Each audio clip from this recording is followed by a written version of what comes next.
ಕುಮಾಯಿ ಜ್ಯೋತಿಷ್ಯಾಲಯಕ್ಕೆ ಸ್ವಾಗತ ಸುಸ್ವಾಗತ. ಬನ್ನಿ, ಹರ್ಷಿತಾ ಸ್ತ್ರೀ 5 ಡಿಸೆಂಬರ್ 2001 7:57 ಬೆಳಗ್ಗೆ ಚಿತ್ರದುರ್ಗದಲ್ಲಿ ಜನನ. ಪುಷ್ಯ ನಕ್ಷತ್ರ, ತೃತೀಯ ಪಾದ, ಕರ್ಕ ರಾಶಿ, ಧನು ಲಗ್ನದಲ್ಲಿ ಜನನ. ಧನು ಲಗ್ನ ಹುಟ್ಟಿರೋದು. ಸೊ ಯೋಗ ಬಂದು ಬ್ರಹ್ಮಯೋಗದಲ್ಲಿ ಹುಟ್ಟಿದ್ದಾರೆ ಅವರು. ಒಳ್ಳೆಯ ಯೋಗ. ಹೌದು.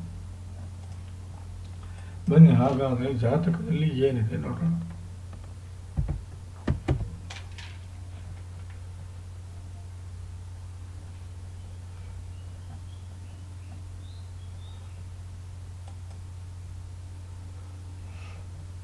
ಬನ್ನಿ, 1 ನೀವು ನಿಮ್ಮ ವ್ಯಕ್ತಿತ್ವ, 2 ವ್ಯವಹಾರ, 3 ಪರಾಕ್ರಮ, 4 ನಿಮ್ಮ ತಾಯಿ ಹಾಗೂ ಪ್ರಾಪರ್ಟಿ, 5 ವಿದ್ಯೆ, 6 ಕಷ್ಟಗಳು, 7 ದಾಂಪತ್ಯ, 8 ಶತ್ರು, 9 ಭಾಗ್ಯ, 10 ಕೆಲಸ, 11 ಲಾಭ, 12 ವಿದೇಶಿ ಪ್ರಯಾಣ.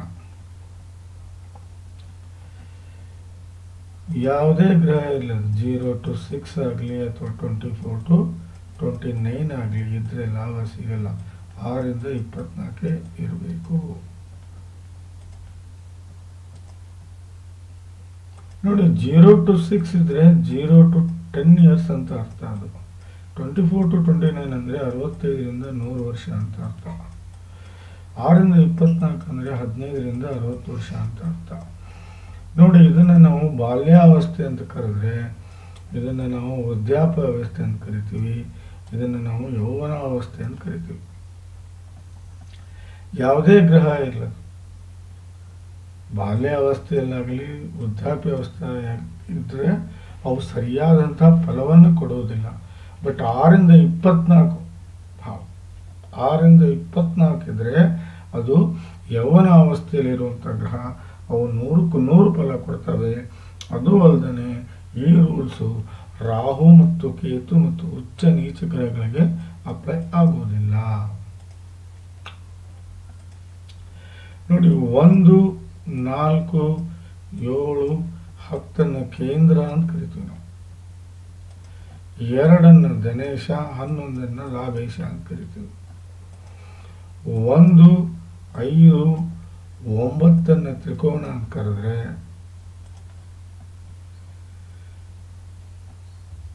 6, 8 ಮತ್ತು 12 ಕೆಟ್ಟ ಸ್ಥಾನಗಳು ಅಂತ ಕರಿತೀವಿ. 3 ನಾವು 50-50 ಅಂತ ಕರಿತೀವಿ. 50-50 ಅಂತ ಕರಿತೀವಿ. ಬನ್ನಿ, ಹಾಗಾದರೆ ಧನು ಲಗ್ನದ ಯೋಗಕಾರಕ ಗ್ರಹವನ್ನು ನೋಡೋಣ. ಧನು ಲಗ್ನದ ಯೋಗಕಾರಕ ಗ್ರಹ 1ನೇದೇ ಗುರು, 2ನೇದು ಬಂದ್ಬಿಟ್ಟು ಕುಜ, 3ನೇದು ಬಂದ್ಬಿಟ್ಟು ಸೂರ್ಯ, 4ನೇದು ಬಂದ್ಬಿಟ್ಟು ಬುಧ. ತಾತ್ಕಾಲಿಕ ಮಿತ್ರ ಶನಿನೂ ಹೌದು ಹಾಗೂ ವಿರೋಧಿನೂ ಹೌದು. ರಾಹು ಕೇತು ವಿರೋಧಿಗಳಾದರೆ ಅತಿ ದೊಡ್ಡ ವಿರೋಧಿ ಚಂದ್ರ ಮತ್ತು ಶುಕ್ರ.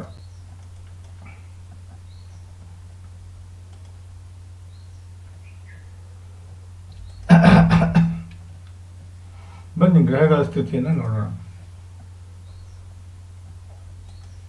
ನೋಡಿ, ಇಲ್ಲೇ ವಕ್ರಗತಿ ಗುರು ಇದ್ದಾನೆ. ಉಚ್ಚ ಸ್ಥಾನದಲ್ಲಿ ಕೇತು ಹಾಗೂ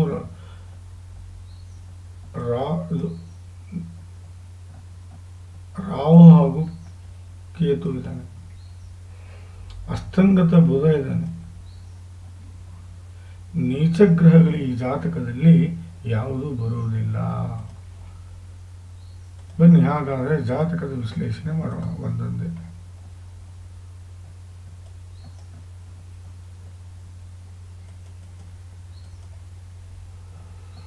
ನೋಡಿ, 1ನೇ ಭಾವದಲ್ಲಿ ಕೇತು ಇದ್ದಾನೆ.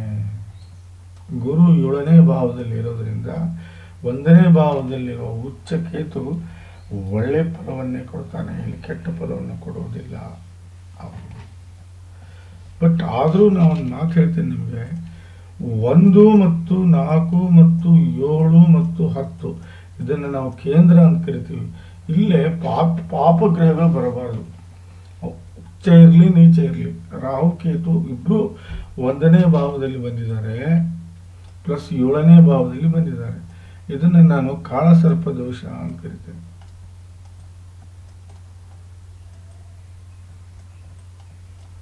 ಹೌದು, ಇದನ್ನು ಕಾಳಸರ್ಪ ದೋಷ ಅಂತ ಕರಿತೀನಿ. ಬಟ್ ಈ ಕಾಳಸರ್ಪ ದೋಷ ಜೀವನದಲ್ಲಿ ಸ್ವಲ್ಪ ನಿಮ್ಮನ್ನು ಮಾನಸಿಕವಾಗಿ ಇಲ್ಲ ಆರೋಗ್ಯದಿಂದ ಬಳಲಕ್ಕೆ ಪ್ರಯತ್ನ ಮಾಡ್ತಾನೆ. ಸ್ವಲ್ಪ ಫ್ಯಾಮಿಲಿ ವೈಸು ನಿಮ್ಮನ್ನು ಡೌನ್ ಮಾಡಬಹುದು. ಹಾಗಾಗಿ ನೀವು ದಯವಿಟ್ಟು ನಾಗ ಪ್ರತಿಷ್ಠಾಪನೆ ಮಾಡಿಕೊಳ್ಳೋದು ಬಹಳ ಉತ್ತಮ. ಹರ್ಷಿತಾ ಅವರೇ, ಹೌದು, ಬೆಟರ್ ಇಟ್ ಈಸ್. ಹೌದು ನೋಡಿ, ಕೇತು ಉಚ್ಚ ಸ್ಥಾನದಲ್ಲಿ ಇರೋದ್ರಿಂದ 3 ಡಿಗ್ರಿ ಇದ್ರೂ ಅವನು ಅಷ್ಟೇ ಸ್ಟ್ರಾಂಗು, 15 ಡಿಗ್ರಿ ಇದ್ರೂ ಅವನು ಅಷ್ಟೇ ಸ್ಟ್ರಾಂಗು. ಇಲ್ಲಿ 1ನೇ ಭಾವದ ಫಲವನ್ನು ನೀವು ಸಂಪೂರ್ಣವಾಗಿ ಅನುಭವಿಸ್ತೀರ.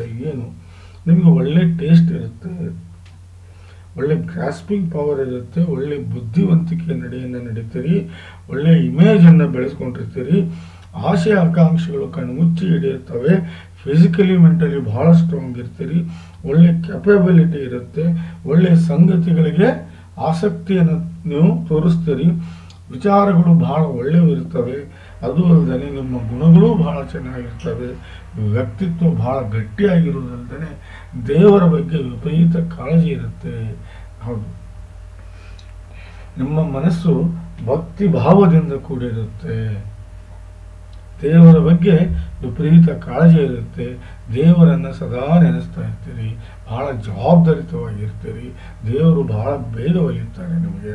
ಅದು ಅಲ್ಲದೆ ದೈವಶಕ್ತಿನೂ ನಿಮಗೆ ಇದ್ದೇ ಇರುತ್ತೆ. ಹಾಗಾಗಿ ಇಲ್ಲಿ ಕೇತು ಒಳ್ಳೆ ಫಲನೇ ಕೊಡ್ತಾನೆ. ಬಟ್ ಕೇಂದ್ರದಲ್ಲಿ ಬಂದಿರೋದ್ರಿಂದ ಕಾಳಸರ್ಪ ದೋಷ ಜನರೇಟ್ ಆಗೇ ಆಗುತ್ತೆ. ಸ್ವಲ್ಪ ಹೆಲ್ತ್ ವೈಸ್ ನಿಮ್ಗೆ ಪ್ರಾಬ್ಲಮ್ ಮಾಡಿದ್ರು ಮಾಡ್ಬೋದು. ಯಾಕಂದರೆ 2001 ಈಗ ನಿಮಗೆ 22 ಏಜು.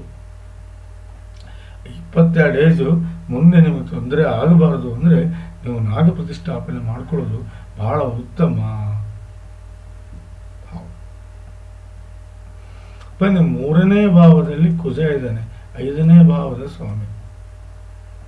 ನೋಡಿ, ನಾನು ಯಾವಾಗಲೂ ಹೇಳ್ತೀನಿ, 3ನೇ ಭಾವದಲ್ಲಿ ಕುಜ ಆಗಲಿ, ಶನಿ ಆಗಲಿ, ಅಥವಾ ರಾಹು ಆಗಲಿ, ಕೇತು ಆಗಲಿ ಬಂದರೆ ಕೆಟ್ಟ ಫಲವನ್ನು ಕೊಡುವುದಿಲ್ಲ, ಒಳ್ಳೆ ಫಲವನ್ನೇ ಕೊಡ್ತಾನೆ.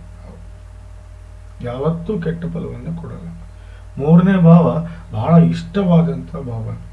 ನೋಡಿ, ನೀವು ಫಿಸಿಕಲಿ ಬಹಳ ಸ್ಟ್ರಾಂಗ್ ಇರ್ತೀರ ನೋಡೋಕ್ಕೆ. ಹೌದು, ಆಟಗಳಲ್ಲಿ ಬಹಳ ರುಚಿಯಿಂದ ತೋರಿಸ್ತೀರ. ಹೌದು, ಫಿಸಿಕಲಿ ಸ್ಟ್ರಾಂಗೆಸ್ಟ್ ನೀವು.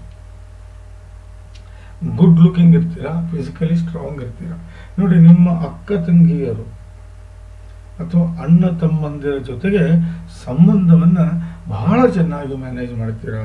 ನೀವು ಬಹಳ ಧೈರ್ಯಶಾಲಿ ಆಗ್ತೀರಾ.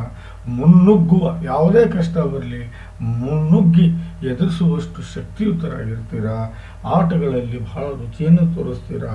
ಬಾಡಿಯಲ್ಲಿ ಸ್ಟ್ರೆಂತ್ ಇರುತ್ತೆ, ಹಾರ್ಡ್ ವರ್ಕರ್ ಆಗಿರ್ತೀರಾ. ಕೆಲಸದ ಕೆಪಾಸಿಟಿ ಎಕ್ಸ್ಟ್ರಾ ಆರ್ಡಿನರಿ ಆಗಿರುತ್ತೆ.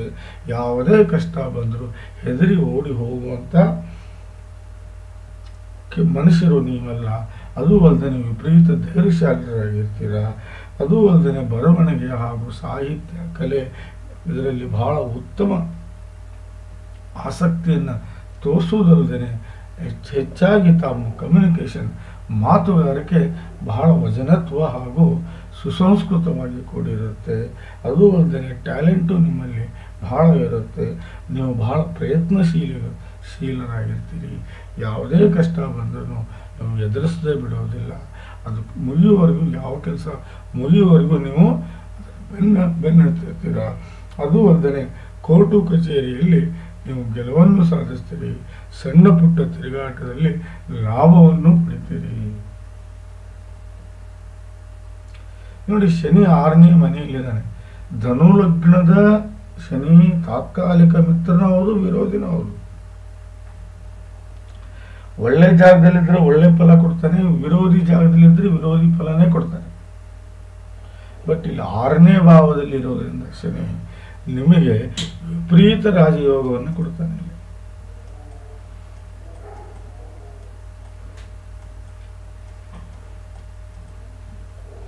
ದೊಡ್ಡ ರಾಜಯೋಗ. ಇದೊಂದು ವಿಚಿತ್ರ ಯೋಗ, ಇದೊಂದು ಯುನಿಕ್ ಯೋಗ, ಇದೊಂದು ಅಲ್ಟಿಮೇಟ್ ಯೋಗ ಅಂದ್ರೂ ಅಡ್ಡಿಯಿಲ್ಲ. ಹೌದು. ಹೆಂಗಪ್ಪ ಅಂದರೆ ಜಸ್ಟ್ ಇಮ್ಯಾಜಿನ್ 18 ವರ್ಷ ಇದೆ ಅಂದ್ಕೊಳ್ಳಿ ಅವನ ದಶೆ. ಸೂಕ್ಷ್ಮ ದಶೆನೂ ಇರುತ್ತೆ, 3-4 ವರ್ಷ ಇರುತ್ತೆ. ಬಟ್ ಈ ಕಾಲದಲ್ಲಿ ಇವನು ಡಿವೈಡೆಡ್ ಬೈ 3 ಮಾಡಿ 3 ಪಾರ್ಟ್ ಮಾಡ್ಕೊಳ್ಳಿ. ಅದರಲ್ಲಿ 3 1 3 6 6 ವರ್ಷ ವಿಪರೀತ ಕಷ್ಟವನ್ನು ಕೊಡ್ತಾನೆ. ಹೌದು, ಇದ್ದಿದ್ದೇ ಕಷ್ಟ ನಿಮ್ಗೆ 6 ವರ್ಷ. ಯಾವ ಪರಿ ಕಷ್ಟ ಅಂದರೆ ನರಕ ಇಲ್ಲ, ಆರೋಗ್ಯ ಹಾಳು ಮಾಡ್ಬೋದು, ಫ್ಯಾಮಿಲಿ ಡಿಸ್ಪ್ಯೂಟ್ ಜನರೇಟ್ ಮಾಡ್ಬೋದು, ಎನಿಥಿಂಗ್ ಕ್ಯಾನ್ ಹ್ಯಾಪನ್. ಬಟ್ ಇನ್ನು 6 ವರ್ಷ ಭಾಳ ರಿಲ್ಯಾಕ್ಸೇಷನ್ ಕೊಡ್ತಾನೆ, ವಿಪರೀತ ರಿಲ್ಯಾಕ್ಸೇಷನ್ ಕೊಡ್ತಾನೆ. ಇನ್ನು 6 ವರ್ಷ ಅನ್ಲಿಮಿಟೆಡ್ ಲಾಭ ಕೊಡ್ತಾನೆ. ಅನ್ಲಿಮಿಟೆಡ್ ಲಾಭ ಅಂದರೆ ಜೀವನ ಪರ್ಯಂತ ಗಳಿಸಬೇಕಾದಂತಹ ಗೌರವ, ಸಂಪತ್ತು, ಐಶ್ವರ್ಯ, ಕೀರ್ತಿ, ಸಾಧನೆ, ಜ್ಞಾನ, ವಿದ್ಯೆ, ಬುದ್ಧಿ ಎಲ್ಲವನ್ನೂ ಯಾವ ಅವಸ್ಥೆಯಲ್ಲಿ ಅನ್ಲಿಮಿಟೆಡ್ ಕೊಡುವುದಲ್ದೇನೆ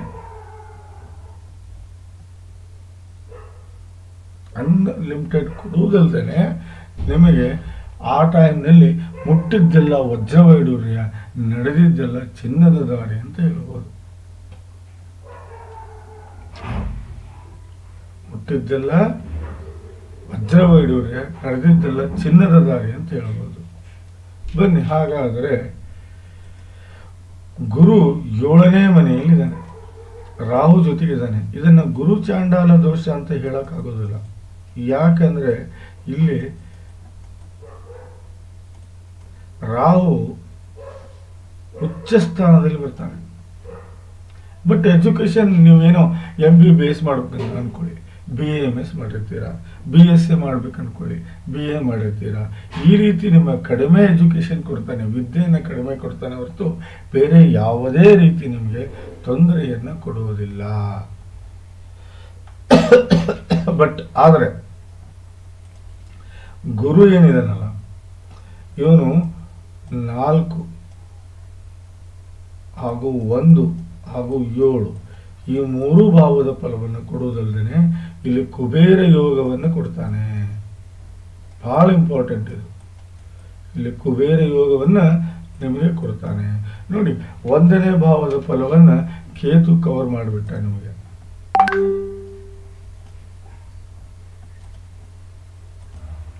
ನೋಡಿ, 1ನೇ ಭಾವದ ಫಲವನ್ನು ಆಲ್ರೆಡಿ ನಾನು ನಿಮಗೆ ಹೇಳಿಬಿಟ್ಟಿದ್ದೀನಿ ಅಲ್ವಾ.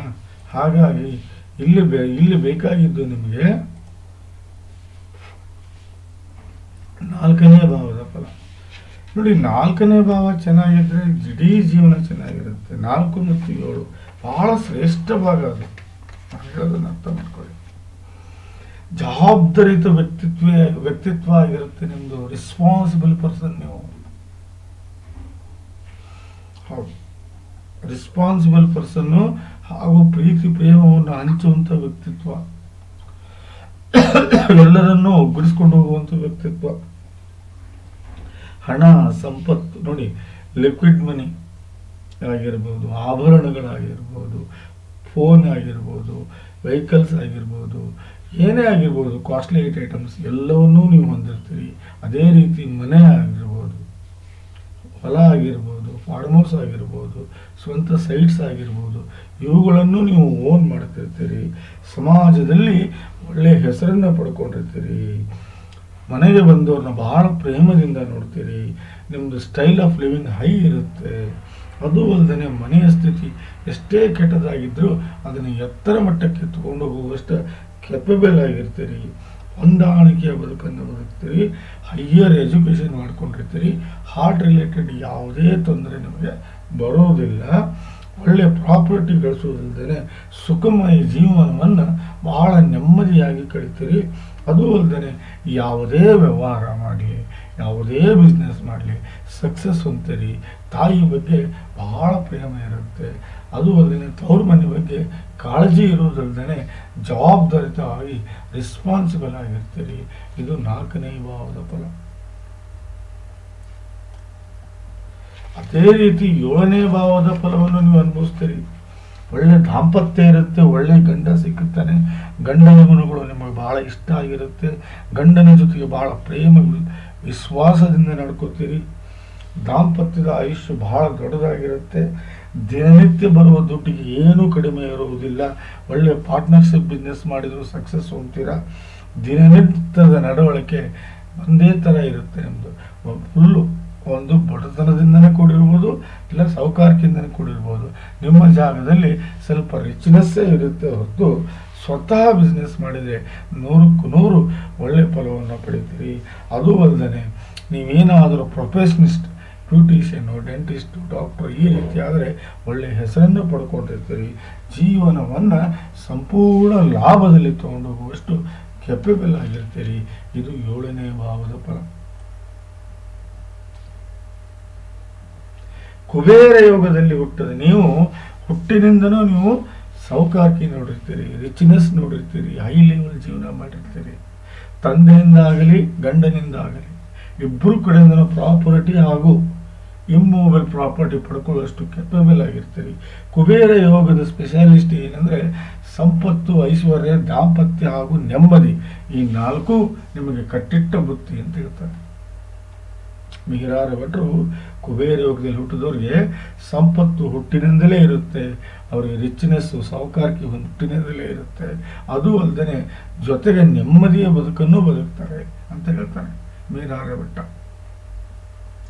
ಕುಬೇರ ಯೋಗದಲ್ಲಿ ಹುಟ್ಟುದವ್ರಿಗೆ ಒಳ್ಳೆ ತಂದೆ ತಾಯಿ, ಅಣ್ಣ ತಮ್ಮ, ಅಕ್ಕ ತಂಗಿ, ಯಶಸ್ಸು, ಆರೋಗ್ಯ, ಐಶ್ವರ್ಯ, ಕೀರ್ತಿ, ಸಕಲ ಸಮರ್ಪಕ ಸಂಪೂರ್ಣ ಫಲವನ್ನು ಅನುಭವಿಸುವುದಲ್ಲದೆ ಒಳ್ಳೆ ಸಂಪತ್ತು, ಒಳ್ಳೆ ಐಶ್ವರ್ಯ, ಒಳ್ಳೆ ಪ್ರಾಪರ್ಟಿ, ಒಳ್ಳೆ ಜ್ಞಾನ, ವಿದ್ಯೆ, ಬುದ್ಧಿ, ಒಳ್ಳೆ ದಾಂಪತ್ಯ, ಒಳ್ಳೆ ಗಂಡ ಮಕ್ಕಳು, ಯಶಸ್ಸು, ಕೀರ್ತಿ, ಸಾಧನೆ, ಸಮರ್ಥ ಮಾನಸಿಕ ಹಾಗೂ ದೈಹಿಕ ಶಕ್ತಿ ಹಾಗೂ ಸಾಮಾಜಿಕ ಧಾರ್ಮಿಕ ಮುಖ್ಯ ಕೆಲಸಗಳಲ್ಲಿ ನಿಮ್ಮನ್ನು ನೀವು ತೊಡಗಿಸ್ಕೊಳ್ಳೋದಲ್ಲದೆ ಮಾನ, ಪ್ರತಿಷ್ಠೆ, ಸಂಪತ್ತು, ಯಶಸ್ಸು, ಸ್ಥಾನ, ಮಾನ, ಹೆಸರು ಹಾಗೂ ಒಳ್ಳೆಯ ಆರೋಗ್ಯ, ಆಯುಷ್ಯವನ್ನು ಪಡ್ಕೊಂಡು ಜೀವನದಲ್ಲಿ ಈ ಎತ್ತರ ಸ್ಥಾನಕ್ಕೆ ಹೋಗಿರ್ತೀರಿ ಅಂತ ಜಾತಕ ಹೇಳ್ತಾ ಇದೆ.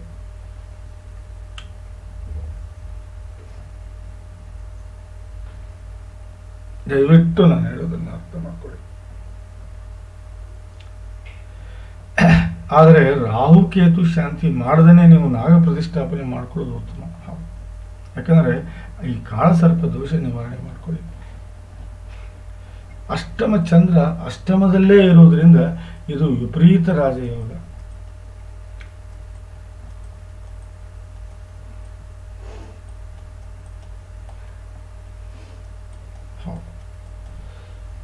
ಅಷ್ಟಮ ಚಂದ್ರ ಅಷ್ಟಮದಲ್ಲೇ ಇರೋದ್ರಿಂದ ಇದು ದೊಡ್ಡ ವಿಪರೀತ ರಾಜಯೋಗ.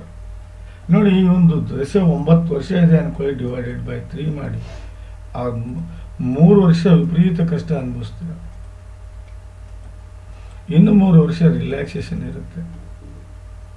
ಇನ್ನು 3 ವರ್ಷ ಅನ್ಲಿಮಿಟೆಡ್ ಲಾಭ.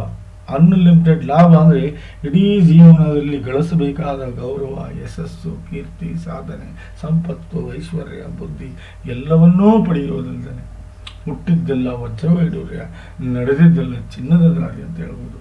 ಈಗ ಎದ್ದಿದ್ದೆಲ್ಲ ಸ್ವಲ್ಪ ಧ್ವನಿ ಕಡಿಮೆ ಇದೆ, ಫ್ಲೋ ಬರ್ತಾ ಇಲ್ಲ.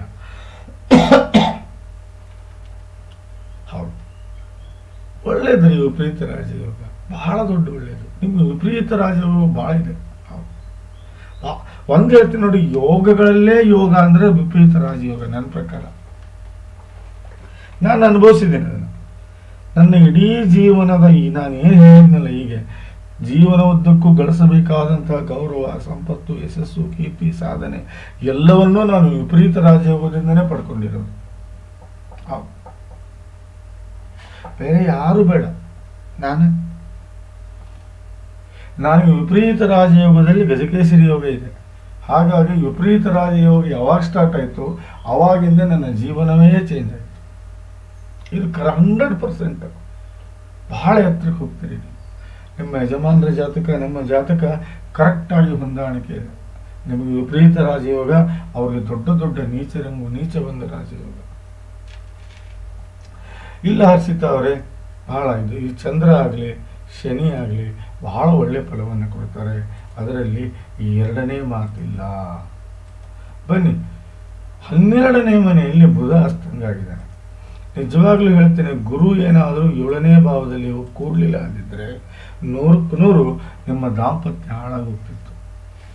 ಬಟ್ ಇಲ್ಲಿ ಗುರು ಅಸ್ತಂಗತ ಆಗಿದ್ದಾನೆ, ನಾ ಇವನನ್ನು ಕನ್ಸಿಡರೇ ಮಾಡೋಂಗಿಲ್ಲ. ಅಸ್ತಂಗತ ಅಂದರೆ ಡೆಡ್ ಅಂತ ಅರ್ಥ. ಯಾವುದೇ ರೀತಿ ಕೆಟ್ಟ ಫಲವನ್ನು ಕೊಡೋದಿಲ್ಲ. ಕ್ಷಮಿಸ್ಬೇಕು, ನನ್ನ ಮಕ್ಕಳು ಆಲ್ಮೋಸ್ಟ್ ಅಲ್ಲಿ ಎಲ್ಲರೂ ಹೊರಗಡೆ ವಿದ್ಯಾಭ್ಯಾಸಕ್ಕೆ ಇರ್ತಾರೆ. ಅವ್ರಿಗೊಂದು ಕಂಡೀಷನು, ಬೆಳಗ್ಗೆ ಒಂದು ಫೋನು, ಸಂಜೆ ಒಂದು ಫೋನ್ ಮಾಡಬೇಕು ಅಂತ. ಹಾಗಾಗಿ ಮಗಳ ಫೋನ್ ಬಂತು, ಹಾಗಾಗಿ ರಿಂಗ್ ಆಯಿತು ಇನ್ನೊಂದು ನಂಬರ್. ಸರಿ ನೋಡಿ, ಈ ಬುಧ ಅಸ್ತಂಗತ ಆಗಲಿಲ್ಲ ಅಂದರೆ ನಿಮ್ಮ ದಾಂಪತ್ಯ ಸರಿಯಾಗಿ ನಡೀತಿರ್ಲಿಲ್ಲ. ಅವನು ಮಲ್ಕೊಂಡಿದ್ದಾನೆ, ಅವನು ಯಾವುದೇ ರೀತಿ ಕೆಲಸ ಮಾಡಲ್ಲ. Impossible to work. He never work at all. He is totally dead. But ಶುಕ್ರನು ವಿಪರೀತ ರಾಜಯೋಗದಲ್ಲಿದ್ದಾನೆ ನೋಡಿ. ಶುಕ್ರ 6ನೇ ಭಾವದ ಸ್ವಾಮಿ, ಇವನು ವಿಪರೀತ ರಾಜಯೋಗದಲ್ಲಿದ್ದಾನೆ. ಹೌದು, ಇವನು ವಿಪರೀತ ರಾಜಯೋಗದಲ್ಲಿದ್ದಾನೆ. ಒಟ್ಟಿನಲ್ಲಿ 3 ವಿಪರೀತ ರಾಜಯೋಗಗಳು, 1 ಕುಬೇರ ಯೋಗ ಇದೆ ನಿಮ್ಮ ಜಾತಕದಲ್ಲಿ. ಹೌದು, ಬಹಳ ದೊಡ್ಡ ರಾಜಯೋಗ ರೀ. ಎಸ್ಪೆಷಲಿ ಶುಕ್ರ ವಿಪರೀತ ರಾಜಯೋಗದಲ್ಲಿ ಬಂದರೆ they will be the most richest women in the world ಅಂದ್ರೂ ಅಡ್ಡಿಲ್ಲ. ವಿಪರೀತ ರಾಜಯೋಗದಲ್ಲಿ ಹುದ್ದೆಯನ್ನು ಪಡೆದವರು ಅಂದರೆ ಇಂದಿರಾ ಗಾಂಧಿಯವರು, ಜಯಲಲಿತಾ ಅವರು ಬಹಳ ಕಷ್ಟಪಟ್ಟು ಪಡೆದಿದ್ದಾರೆ. ಜಯಲಲಿತಾ ಅವರಂಕರು ಎಷ್ಟು ಕಷ್ಟಪಟ್ಟು ಅವರು ಮೇಲ್ ಬಂದಿದ್ದಾರೆ ಅಂದರೆ, ವಿಪರೀತ ರಾಜಯೋಗ ಯಾವಾಗ ಸ್ಟಾರ್ಟ್ ಆಯಿತು ಆವಾಗಿಂದ ಅವ್ರಿಗೆ ಸ್ಥಾನಮಾನ ಸಿಕ್ತು. ವಿಪರೀತ ರಾಜಯೋಗ, ದಿಸ್ ಇಸ್ ಅಲ್ಟಿಮೇಟ್ ರಾಜಯೋಗ. ನೋಡಿ, ಇಲ್ಲಿ ಶನಿಯಿಂದನೂ ವಿಪರೀತ ರಾಜಯೋಗ ಪಡ್ಕೊಂಡ್ರಿ, ಚಂದ್ರನಿಂದನೂ ವಿಪರೀತ ರಾಜಯೋಗ ಪಡ್ಕೊಂಡ್ರಿ, ಶುಕ್ರನಿಂದನೂ ವಿಪರೀತ ರಾಜಯೋಗ ಪಡ್ಕೊಂಡ್ರಿ. ಸೂರ್ಯನ ಬಗ್ಗೆ ನಾನು ಮಾತಾಡಲ್ಲ. 9ನೇ ಮನೆ ಸ್ವಾಮಿ, ಸ್ವಲ್ಪ ನಿಮ್ಮ ಫ್ಯೂಚರು ಹೌಸ್ ಆಫ್ ಆಗೇ ಇರ್ಬೋದು ನೀವು ಮೋಸ್ಟ್ ಪ್ರಾಬಬ್ಲಿ. ಯಾವುದೇ ರೀತಿ ನಿಮಗೆ ದಾರಿ ಸಿಗಲ್ಲ ಗ್ರೋತ್ ಆಗೋಕ್ಕೆ ಸಾಮಾಜಿಕವಾಗಿ. ಬಟ್ ಬಿಡಿ, ಬೇಡ.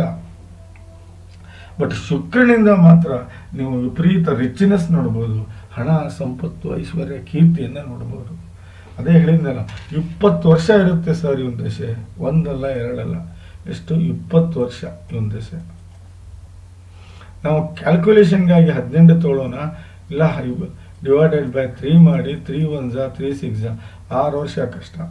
ನಾನು ಆವಾಗಲೇ ಹೇಳಿದ್ದೀನಿ, ಇನ್ನು 6 ವರ್ಷ ರಿಲ್ಯಾಕ್ಸೇಷನ್, ಇನ್ನು 6 ವರ್ಷ ಅನ್ಲಿಮಿಟೆಡ್ ಲಾಭ ಅಂತ ನಾನು ಆವಾಗಲೇ ಹೇಳಿದ್ದೀನಿ. No problem. ಜಾತಕದಲ್ಲಿ ನಾನು ನಿಮ್ಗೆ ಇಷ್ಟೇ ಹೇಳೋದು, ಬಹಳ ಚೆನ್ನಾಗಿದೆ, ಬಹಳ ಅಂದರೆ ಬಹಳ ಚೆನ್ನಾಗಿದೆ. ನೋಡಿ, ಇಲ್ಲೇ ಅರ್ಥ ಮಾಡ್ಕೊಳ್ಳಿ ನೀವು, ಗುರು ಒಬ್ಬನೇ ಕವರ್ ಮಾಡಿದ್ದಾನೆ ಇಡೀ ನಿಮ್ಮ ಲೈಫನ್ನು. ಹೇಗೆ ಅಂತೀರಾ?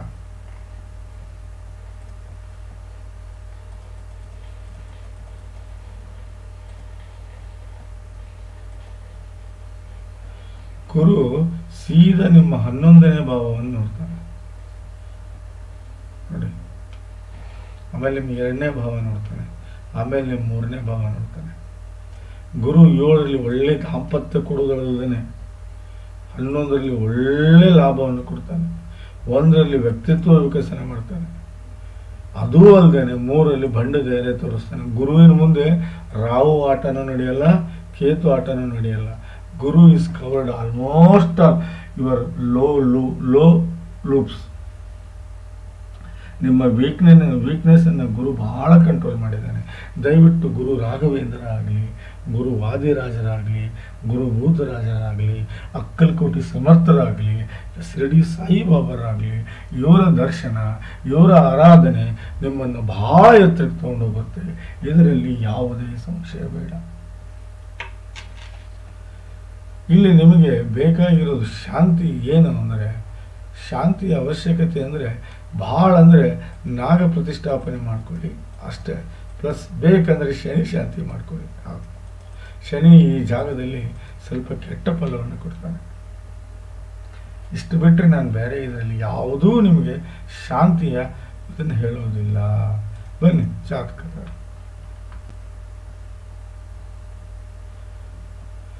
ನೋಡಿ, ಲಗ್ನದಲ್ಲಿಯೇ ಶನಿ,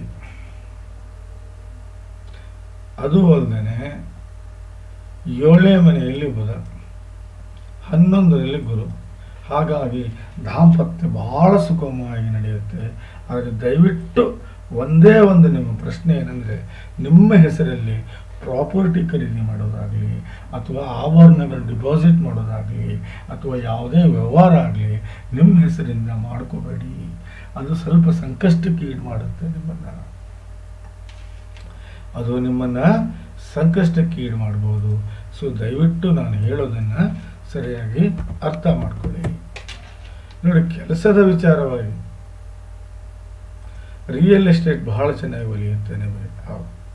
ಅದರಲ್ಲಿ ಯಾವುದೇ ಸಂಶಯ ಇಲ್ಲ. ಶುಕ್ರ 9ನೇ ಮನೆಯಲ್ಲಿದ್ದಾನೆ, ಲಾಭೇಶ ಸ್ವಂತ ಮನೆಯಲ್ಲಿದ್ದಾನೆ.